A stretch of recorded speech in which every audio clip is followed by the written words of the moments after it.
j'étais venu tout simplement pour écouter, ça me semblait logique. Mais je ne pensais pas qu'on se serait servi de mon nom pour dire des choses qui sont complètement fausses. Je n'ai pas rallié, nous sommes dans la discussion. Comment voulez-vous rallier dès lors qu'on a toujours refusé de discuter? La dernière lettre que j'ai envoyée à Guy Lefranc le 28 septembre pour lui demander une rencontre avec quelques policiers pour définir le protocole d'union, il n'a jamais répondu. Et ce soir, publiquement, on dit que j'ai rallié, ce qui est complètement faux. La première chose que doit un politique à ses administrés, c'est la vérité. Or, ce soir, ils ont menti. Ils ont menti. Donc, vous voulez prendre la parole? Je voulais prendre la parole tout simplement pour mettre les choses au point. Ça me semblait logique dès lors qu'on me citait de prendre la parole. On m'a refusé de prendre la parole. Voilà.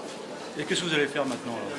Ah ben maintenant, moi je réunis après-demain mon équipe et il est plus que vraisemblable que cette fois-ci, devant des agissements qui ne sont pas des agissements républicains, nous constituions une liste.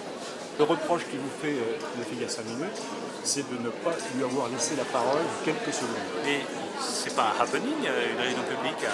C'est pas un happening, je suis désolé. Une réunion publique, c'est quelque chose qui se construit depuis des semaines.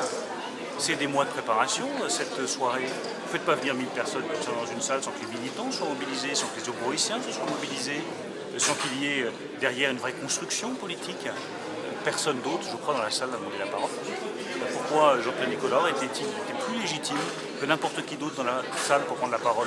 Après, on peut demander au député Franck Gillard de prendre la parole aussi. Pourquoi pas au sénateur Hervé Moret?